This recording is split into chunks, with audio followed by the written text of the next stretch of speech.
चीन ने धोखा देकर आर्थिक विश्व विजय हासिल कर ली है। उसने सबसे पहले कोरोना वायरस की वैक्सीन बनाई और तब तक अपने रेफ्रिजरेटर में रखी जब तक पूरे विश्व के आर्थिक अर्थव्यवस्था को पाताल में नहीं उतार दिया। चीन पूरी दुनिया के इन्वेस्टर्स का हब बन गया था। चीन ने अपने वुहान शहर में इस वायरस को छोड़ा और जबरदस्त मौतों के कारण भागते इन्वेस्टर्स के शेयरों को कौड़ी के भाव खरीद लिया। विदेशी निवेशक और उद्यमी अपनी पूंजी छोड़कर भाग गए। चीन ने अपने द्वारा पहले से बनाई और छुपा कर रखी गई वैक्सीन को बाहर निकाल लिया और एक ही दिन में चीन में हो रही मौतों पर अंकुश लगा दिया। इस युद्ध में चीन ने अपने कुछ लोग खोए पर दुनिया की दौलत को लूट लिया। आज वहां एक भी मौत नहीं हुई है और ना ही एक भी मरीज की संख्या बढ़ी। आज ये वायरस पूरी दुनिया में काल की तरह चक्कर लगा रहा है। कमाल ये भी देखिए कि उन सभी देशों और शहरों की कमर टूट गई है जहां पर चीनी नागरिक खर्च करते थे। आज पूरा विश्व हर रोज अपनी अर्थव्यवस्था को ध्वस्त होते हुए देख रहा है, पर 17 मार्च से चीन की अर्थव्यवस्था दिनों दिन मजबूत हो रही है। ये एक आर्थिक युद्ध है जिसमें चीन जीत चुका है और विश्व कुदरत से युद्ध करते करते रोज अपने जान माल को गंवा रहा है। ये भारत के लोगों का इम्यून है कि वो हर संकट में कुशल योद्धा की तरह लड़ता है और जीत जाता है। हमारे देश के अधिकांश नागरिक इकोनॉमी के आंकड़ों में नहीं फंसते, पत्थर में से पानी निकालने की कुव्वत रखते हैं। हम भारतीय बड़े से बड़े रोग को रोटी के टुकड़े में लपेट कर खाने और पचाने में माहिर हैं। हम सभी कुदरत के विरुद्ध युद्ध नहीं करते बल्कि उसकी पूजा करते हैं। हम भारतीय मंदिरों के गुरुद्वारों से आवाज देकर बुलाते हैं, ईश्वर को रिझाते हैं। अतः वो ईश्वर हमारा अनिष्ट कर ही नहीं सकता। पर हर भारतीय को याद रखना चाहिए कि चीन और चीनी इस कुदरत के खलनायक है। इनसे हर प्रकार की दूरी बनाए रखें। वुहान से शंघाई 839 किलोमीटर, वुहान से बीजिंग 1152 किलोमीटर, वुहान से मिलान 15,000 किलोमीटर, वुहान से न्यूयॉर्क 15,000 किलोमीटर। पास के बीजिंग और शंघाई में कोरोना का कोई प्रभाव नहीं, लेकिन इटली, ईरान, यूरोप देशों में लोगों की मृत्यु और पूरे विश्व की अर्थव्यवस्था बर्बाद। चीन के सभी व्यापारिक क्षेत्र सुरक्षित। कुछ तो गड़बड़ है। अमेरिका ऐसे ही चीन को दोष नहीं दे रहा। चीन से 10 बड़े सवाल। सवाल नंबर 6, 7, 8, 9 अवश्य पढ़िएगा। नंबर 1, जहां पूरी दुनिया इससे प्रभावित हो रही है वही चीन में वुहान के अलावा ये क्यों नहीं कहीं फैला? चीन की राजधानी आखिर इससे अछूती कैसे रह गई? नंबर 2, प्रारंभिक अवस्था में चीन ने पूरी दुनिया से इस वायरस के बारे में क्यों छुपाया? नंबर 3, कोरोना के प्रारंभिक सैंपल को नष्ट क्यों किया? नंबर 4, इससे सामने वाले डॉक्टर और पत्रकार को खामोश क्यों किया गया? पत्रकार को तो गायब ही कर दिया गया। नंबर 5, दुनिया के अन्य देशों ने जब सूचना साझा करने को कहा तो उसने सूचना साझा क्यों नहीं की, मना क्यों किया? नंबर 6, कोरोना मानव से मानव में फैलता है, इसे छुपाने के लिए WHO के कम्युनिस्ट निदेशक का उपयोग क्यों किया गया? WHO के निदेशक जनवरी में बीजिंग चीन में क्या कह रहे थे? प्लान फिक्सिंग कर रहे थे क्या? नंबर 7, किसी भी अंतर्राष्ट्रीय उड़ान के लिए कोई गाइडलाइन जारी करने की जरूरत नहीं है क्योंकि मानव से मानव में नहीं फैलता है। ऐसा ट्वीट 11 जनवरी तक WHO करता रहा। क्यों? आज साबित हो गया कि कोरोना मानव से मानव में फैलता है, तो फिर WHO ने झूठ क्यों बोला?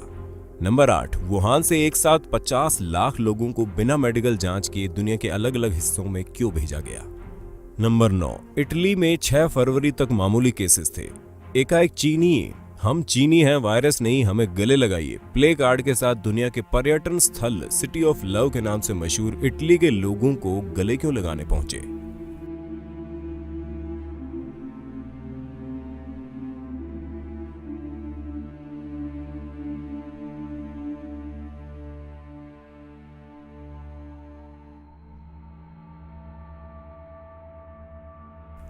नंबर 10, पूरी दुनिया चीन और WHO को संदेह की नजर से देख रही है और ताज्जुब देखिए, एक ही दिन चीन और WHO दोनों भारत की तारीफ में उतर आए।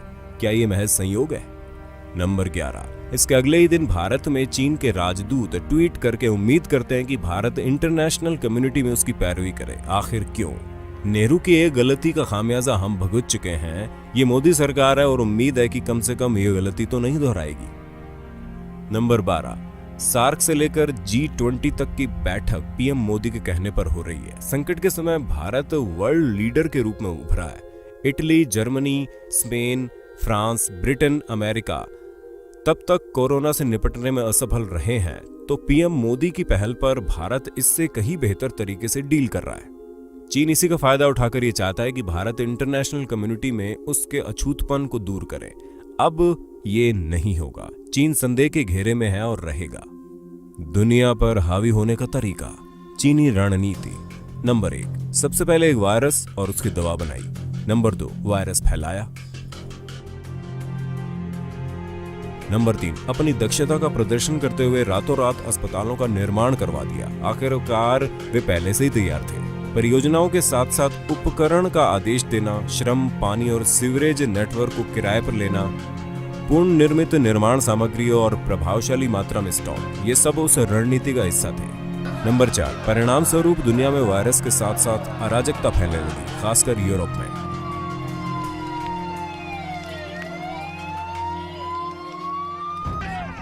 नंबर 5, दर्जन देशों की अर्थव्यवस्था त्वरित रूप से प्रभावित हुई। नंबर 6, अन्य देशों के कारखानों में उत्पादन लाइनें बंद हो गई। नंबर 7, फलस्वरूप शेयर बाजार में जबरदस्त गिरावट। नंबर 8, चीन ने अपने देश में महामारी को जल्दी से नियंत्रित कर लिया। रातों रात वुहान से कोरोना के नए मरीज मिलना बंद हो गए। ये कैसे संभव है, जबकि इटली जैसा देश इस स्थिति को संभाल नहीं पा रहा है? आखिरकार चीन पहले से ही तैयार था। नंबर 9, परिणाम स्वरूप उन वस्तुओं की कीमत कम हो गई जिनसे वो बड़े पैमाने पर तेल आदि खरीदता था।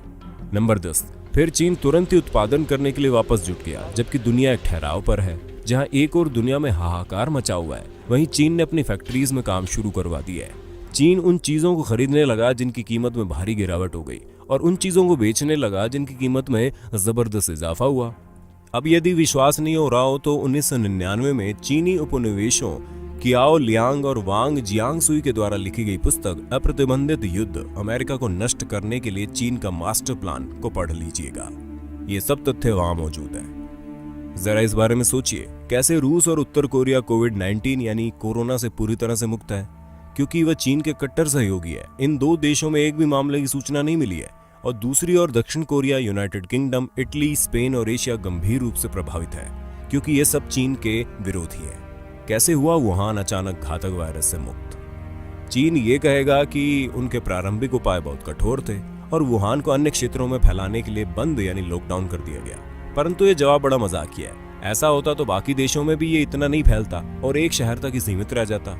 ये 100% सत्य है कि ये वायरस के एंटीडोट का उपयोग कर रहे हैं। बीजिंग में कोई क्यों नहीं मारा गया, केवल वुहान ही क्यों? दिलचस्प विचार ये। खैर, वुहान अब व्यापार के लिए खुल गया है। अमेरिका और उपर्युक्त सभी देश आर्थिक रूप से तबाह है। जल्द ही अमेरिकी अर्थव्यवस्था चीन की योजना के अनुसार ढह जाएगी। चीन जानता है कि वो अमेरिका को सैन्य रूप से नहीं हरा सकता, क्योंकि वर्तमान में इस हिसाब से अमेरिका विश्व में सबसे ताकतवर देश है। तो यह है चीन का विश्व विजयी फॉर्मूला। वायरस का उपयोग करें, दूसरे देश की अर्थव्यवस्था और रक्षा क्षमताओं को पंगु बना दें। निश्चय ही नैन्सी पेलोसी को इसमें एक सहायक बनाया गया। कारण था ट्रंप को टक्कर देने के लिए। राष्ट्रपति ट्रंप हमेशा ये बताते रहे हैं कि कैसे ग्रेट अमेरिकन अर्थव्यवस्था सभी मोर्चों में सुधार कर रही है। अमेरिका ग्रेट अगेन बनाने की उनकी दृष्टि को नष्ट करने का एकमात्र तरीका आर्थिक तबाही था। नैन्सी पेलोसी ट्रंप के खिलाफ महाअभियोग लाने में असमर्थ थी, इसलिए चीन के साथ मिलकर एक वायरस जारी करके ट्रंप को नष्ट करने का ये तरीका उन्होंने अपनाया। वुहान तो महामारी का सिर्फ एक और प्रदर्शन था। अब यह वायरस महामारी को चरम पर ले जा चुका है।